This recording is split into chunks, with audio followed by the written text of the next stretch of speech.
Hey, yo, long time no see, everybody. But we are officially back, and it's been a hectic, crazy, stressful, depressing couple of weeks to a month. But we back, and this is officially episode 6 of the Mouth of the South podcast featuring your boy Cypher C here. And today is a little bit of a different topic. Words are hard. But today, for my wrestling fans out there, whether you support AEW, New Japan, Ring of Honor, TNA, any indie scene out there, but especially the WWE, we got to talk about some things. That is the cancer that is killing WWE, which is today's topic. TKO got to go. And yes, I know people's going to have a lot to say about this, but at the same time, let's get into it. So, we are here talking about TKO and how they are absolutely ruining WWE as not only as a company, but just as a single solid business partner with WWE and everything in between. Because, bruh, they have released 24 different wrestlers. They have underpaid their talent, to which some talent just asked for their release and left. They're going more of along the lines of bringing celebrities in instead of having real wrestling stories. Uh, we don't know where CM Punk is. Glad to see LA Knight's back. Ain't seen him in a while. By and also just raising and filling their own pockets. Now, I know that I promised a Max takeover, and you're gonna get it because this is the video where Max is probably gonna have the most to say. Because not only am I sending this to my page, but I'm sending it to the Max Wrestling page as well. So there's gonna be comments. There's gonna be a lot of things people are gonna put in their 2 cents. Definitely on the Max Wrestling page, on Facebook, and on the YouTube page as well. But honest to God, bro, like TKO is a disease, bro. They came in like 2020 COVID and shut everything down, bro. Like it is wild. And this is somebody who grew up on like WWE and has like expanded his taste, for lack of better words. I mean, expanded his horizons is what I meant to say, to other promotions. You know, I know for y'all older fans, it started with NWA, and then WWF, and then it was WWF, then changed to WCW, then WWE, ECW, and then along the lines you learned of New Japan, Stardom, Marigold, Noah, Rev Pro, all these indie promotions, GCW, MLW, Ring of Honor, TNA, Lucha Underground, which if that's coming back, I'm assuming if it's coming back, baby, please, the releases they have, put them in Lucha Underground. I'm praying to somebody, and if they do, I got Cash App in my bio. Anyway, but mostly people have been heavily involved WWE, and now newer nowadays since their arrival in 2019, the AEW scene. But for a long time, WWE has been the top wrestling company in the world where people want to make their names famous everywhere, but when they make it to the E, they think they made it. But let's think here, because there's been more. I don't want to say there's been more successes than failures. It's about half and half. There's half successes and half failures. And honestly, I can give a couple examples of successes that came in from the indies. AJ Styles. AJ Styles, that's one of them. Let's see. I'm trying to think of who came from the Indies that made it big in the E. Well, AJ Styles retired, but he came into WWE from the Indies. Let's see. I can't. I'm pretty sure y'all named some more people that's made it big in the Indies and came to the E. But let's Shinsuke Nakamura, but they dropped him. Uh, Jeff Cobb, aka JC Mateo, didn't do nothing with him. Didn't do nothing with Motor City Machine Guns. Didn't do nothing with the Tongans or God, the Gorillas of Destiny. They still got Talatonga, but he's with the MFTs, which has been a very downward spiral. They got rid of the whole Wyatt Six, which was Bo Dallas, Nikki Cross, who was hot on the Indies, Dexter Lumis, Eric Rowan, who's been both AEW and WWE. He's been everywhere. And then last but not least, Joe Gacy, who came from NXT and, did his thing. Let's talk about Aleister Black. He's doing the Andrade thing back and forth. And look, Andrade is now back in AEW, killing it. Santos Escobar just needs to go to AAA at this point. He will shine in AAA or New Japan. They're getting rid of a lot of people that are old to bring in fresh new talent. And this is TKO's way of thinking. They think that by getting rid of some of the veterans that's been there for years, it'll make room for fresh new talent, which I get. We always want fresh new talent. We want good storylines, but the releases they had were ridiculous. And let's not forget the biggest hit of all, Kairi Sane. She's going to show up in AEW. As well as the New Day. As well as Motor City Machine Guns. TKO, I honestly think since TKO was introduced, that was not a Vince thing. That was like a Rock endorsing them thing because he's on the board of directors, and we all know the Rock. He's a dick. He can be a dick at times. We all love the Rock. I know. We all love Rocky. We all love the most electrifying man in sports entertainment. We get it. And we gave Triple H a lot of shit, but then again, seeing it, maybe it's not all of Triple H's fault, but he does have a hand in it because he's kind of got his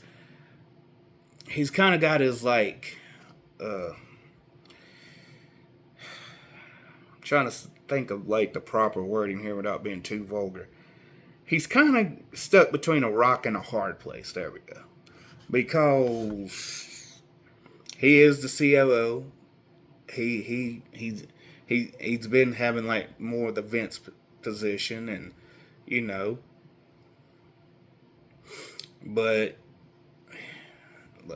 the creative there, the chief operating executive or the chief operating officer, along with the creative team, which we gave Road Dogg a lot of shit, but he was actually standing up for these guys and giving guys a shot, and they would reject it for something stupid. Guys, what's the point of having Little Yachty on SmackDown in this whole gingerbread angle? That's the stupidest shit I've seen in a while. And then you got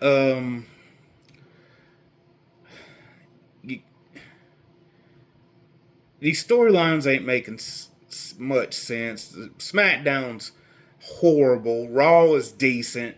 The only thing that's really cooking right now, that's really just taking off, is NXT, and I pray they don't get rid of Shawn Michaels anytime soon. I hope Shawn continues to run NXT as a separate brand, because with LFG, Evolve, NXT, and the WWE ID program, and the Next in Line program they got for that, is just keep it separate and away from the company.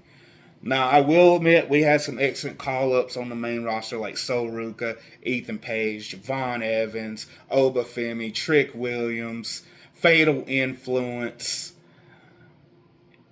and eventually, I forgot, Ricky Saints. We'll eventually get Blake Monroe, and she's going to cook with Tiffany Stratton. Lash Legend came up. She's in the Irresistible Forces. And I know there's a couple other people that got called up. I can't think of everybody off the top of my head, but you got Braun Breaker, who's been there a while. You got Roxanne Perez. They're starting to find a little bit of shine on the main roster after being there, because most of the roster, except for maybe 10 to 15 other guys there, maybe less, all came from NXT. I think the only dudes that's on TV that has not been on NXT is Miz, Royce Keys, which came from AEW. If you don't know, that's Powerhouse Hobbs. The Miz, Royce Keys. I know Randy Orton, Sheamus, wherever he's at. Hell, it might be less than 10 to 15. It might be 5 to 10 more people. It's not a whole NXT roster. I might be wrong. Y'all have to fact check me and double check me in the comments. Because like I said, this is not just going to be posted on my page. It's going to be posted on the Max Wrestling Facebook page as well, and the YouTube page, and everybody can put in their comments and, questions, concerns, because I know people are going to have a lot to say, because TKO is destroying this company. It's literally the bottom line. And I'm trying to make, points to where it's not all negative. Like, there's some positives. Like, wait a minute, Logan Paul came from YouTube. He don't count. I had to backtrack a little bit. But honestly, don't matter. I mean, yeah, Cody Rhodes, he didn't come from NXT. He came from AEW. And then, see, it's like a back and forth. And my brain's like working on two different sides of the spectrum of the positives and negatives. But mostly it's just about TKO and how they're actually really just screwing up.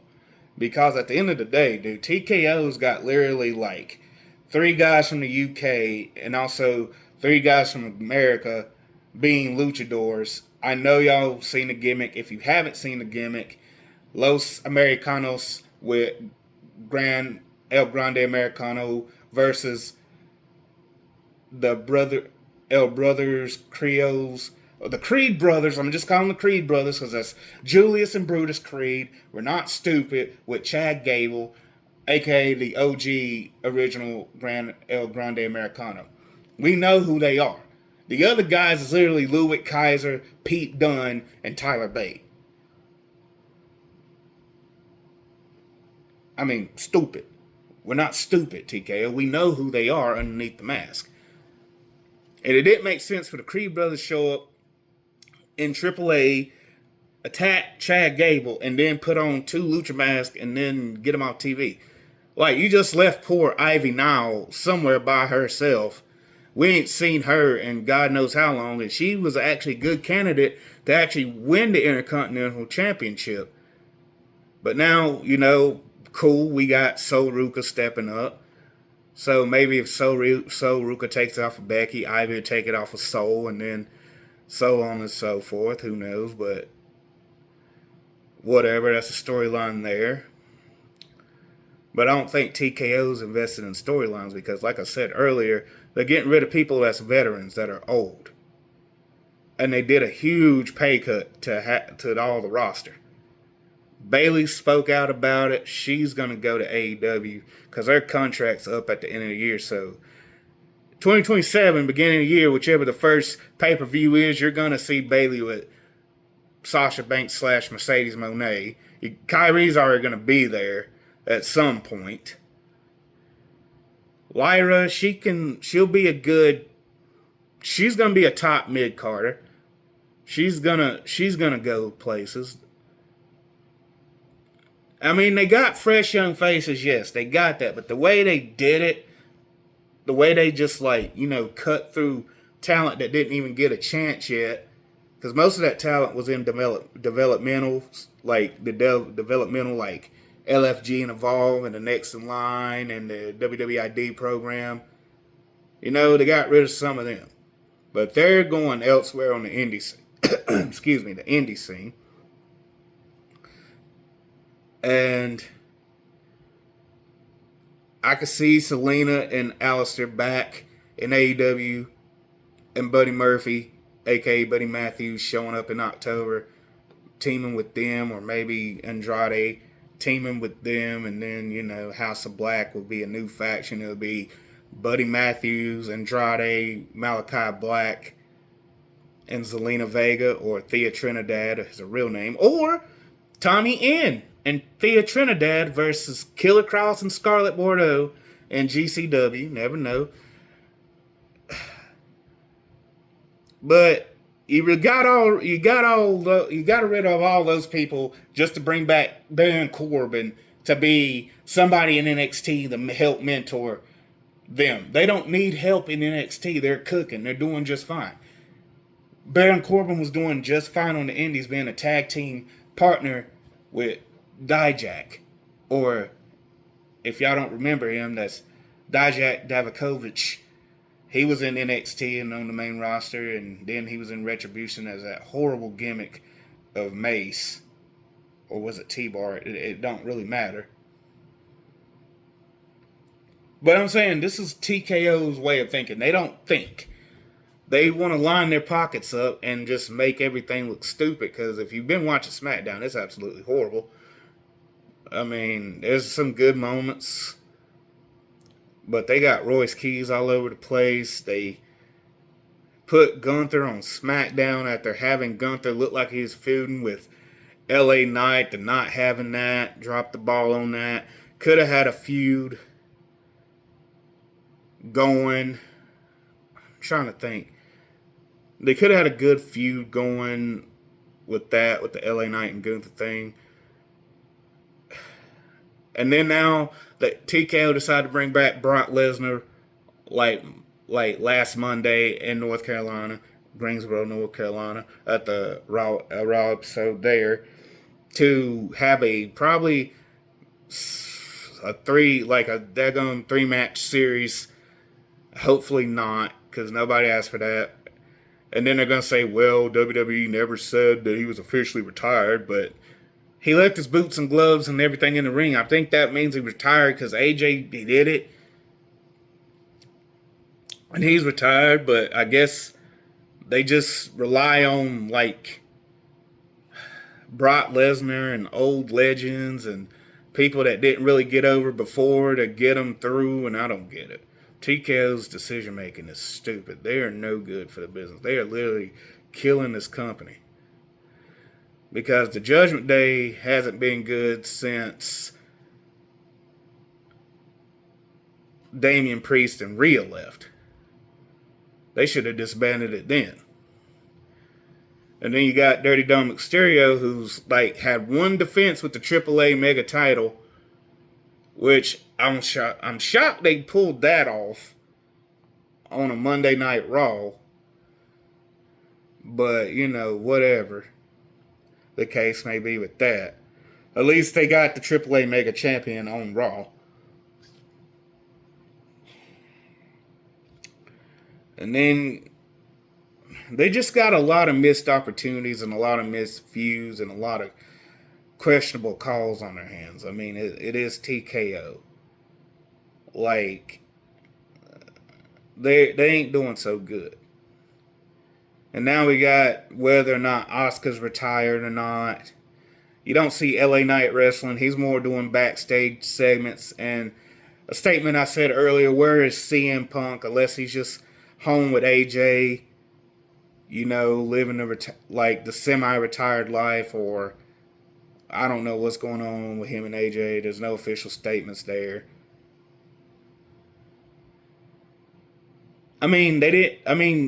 I think the only thing I can think of is like they're pairing like people that's been there with a while with new talent, and like you see it with Miz and Kit Wilson. Okay, cool. And then you got the Danhausen thing, which Danhausen is known on the Indies AEW side. You got R-Truth and Damian Priest as tag team champions. This is sort of an okay run. I'm not gonna say lackluster. It's an okay run. People may disagree with me on that, but it's nice to see Truth and Priest with some gold. But Priest, remember, used to be a top guy with the World Championship. Cashed in on Drew McIntyre, and all of 5 minutes, Drew McIntyre was a champion. And Damian Priest had a hell of a run as world champion, now to a mid-card tag team guy. R-Truth, he's 52 years old and still out there doing the damn thing. They ain't going to ever get rid of R-Truth. R-Truth's going to be there till he's 70. Maybe not that old, but still.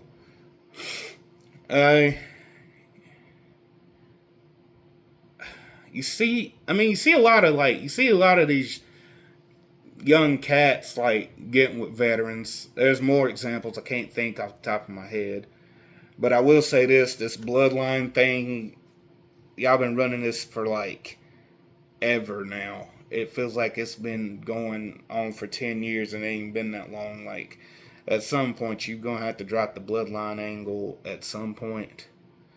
Because now you got Division and the bloodline on Raw and you ain't got crap on SmackDown. About cuss, but I saved it.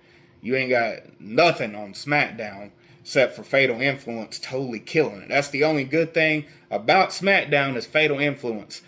Jacy Jayne, Laney Reed, and Fallon Henley. Fatal Influence, that's good. That's all you got. And which they're going to be actually on Saturday night's main event this Saturday. Cool, love that. And it's good to see Soul on there with Becky, that's good. And then you got, Ethan Page and Penta, that's good. I like the setup where you got new talent versus talent that's been there for a while. So that's 3 examples, Soul and Becky, Fatal Influence versus Rhea, Charlotte and Alexa Bliss, Ethan versus Penta. You got the Street Profits versus Division, which is great. Love that. Street Profits. Them been my dudes in the tag team division since NXT. And they revamped the Street Profits for good reason and it's working. The crowd's behind them.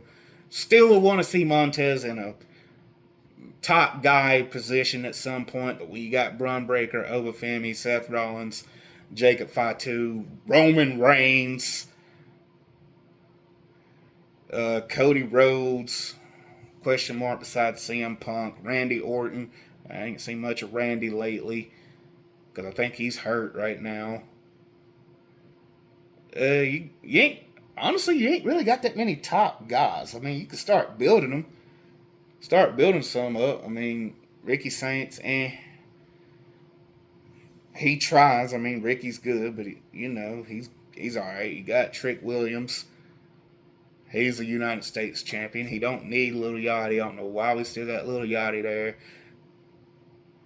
Sami Zayn could be a top guy, but he's always gonna be a B+ player. Cause that's Stephanie. That's what Stephanie said. I didn't say it. I'm not agreeing with Stephanie, but they always drop the ball with Sammy. They always drop the ball with Drew. They definitely dropped the ball with LA Knight. They drop the ball with a lot of talent and just don't know what to do with them. So they just in back and catering. But, TKO,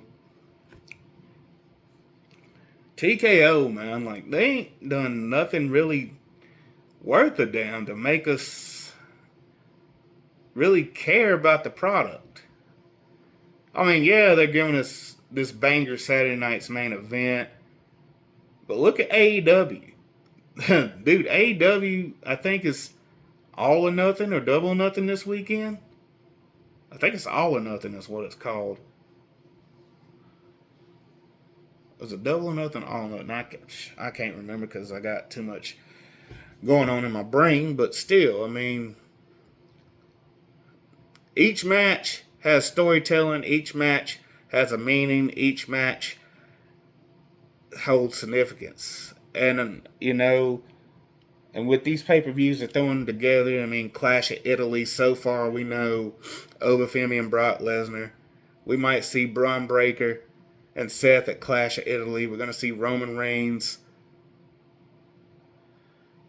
and Jacob Fatu probably at Clash of Italy.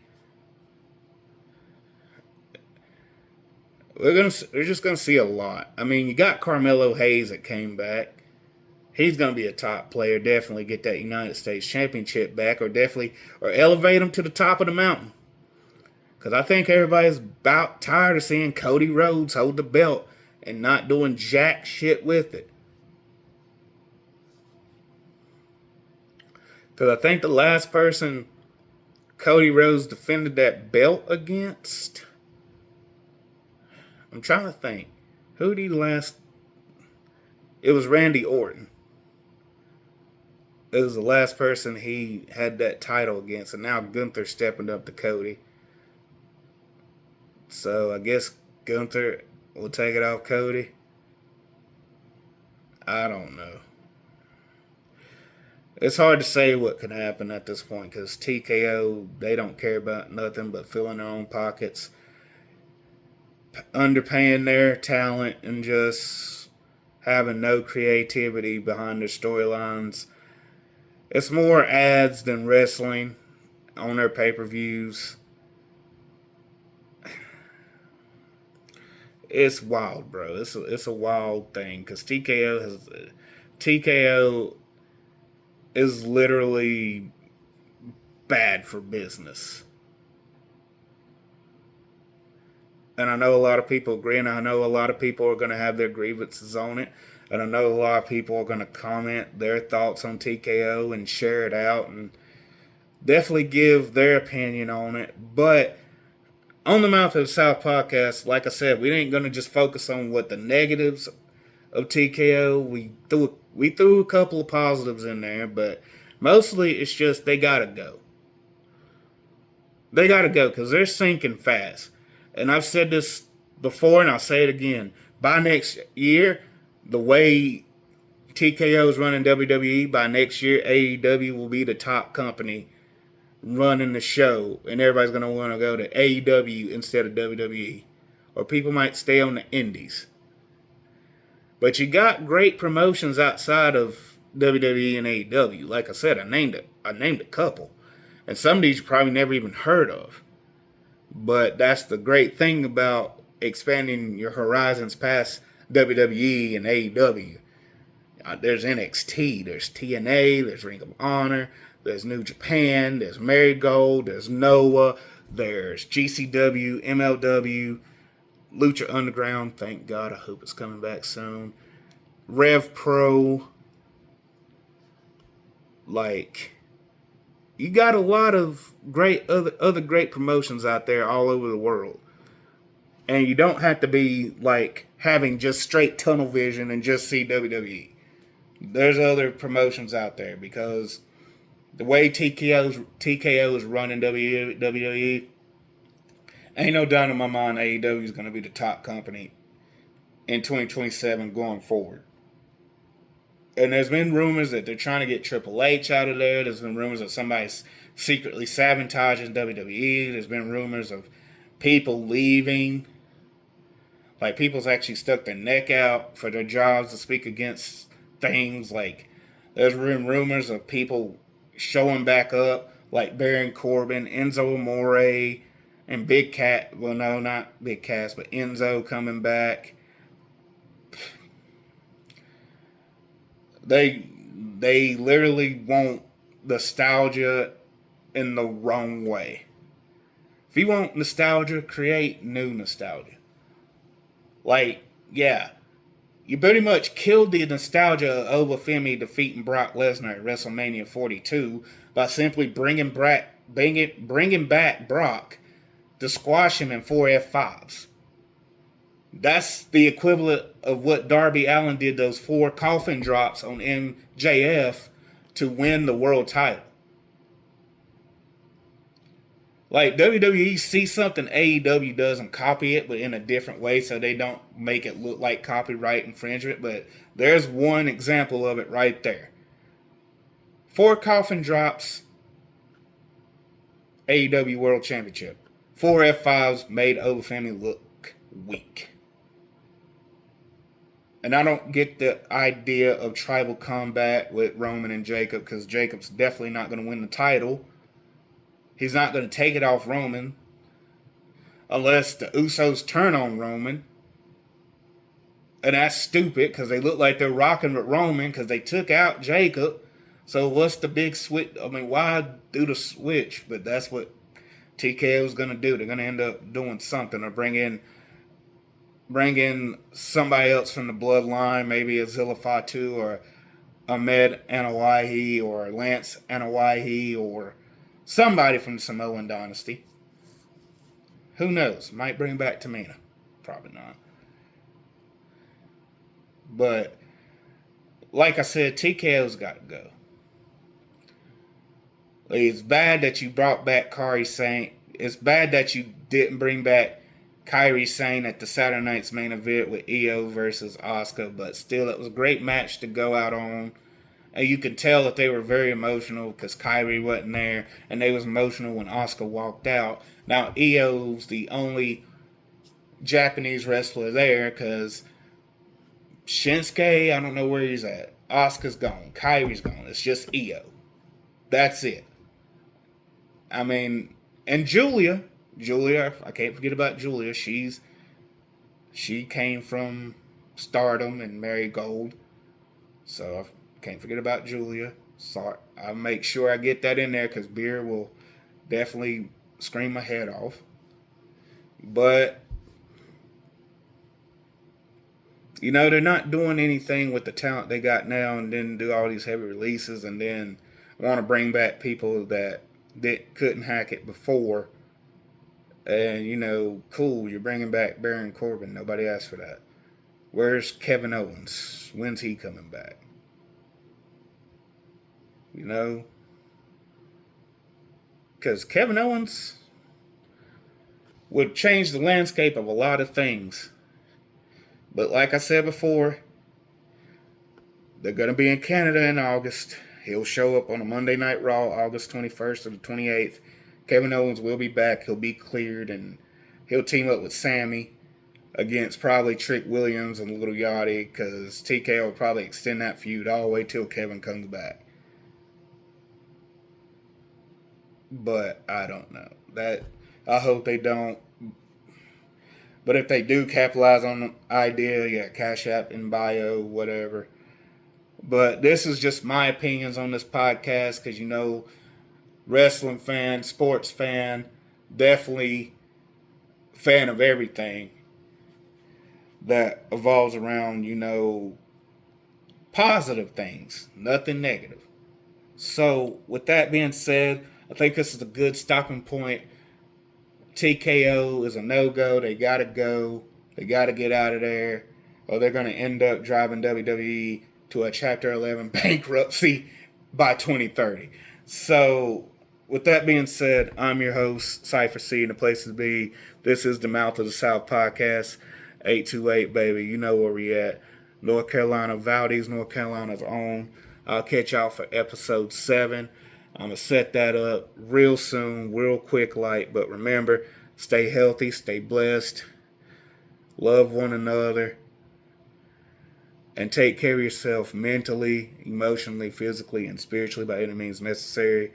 The world is severely rough right now, and now is the time more than ever to come together and just show love and support. So thank you for joining me on this episode.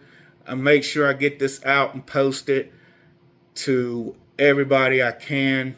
Get this posted here tomorrow.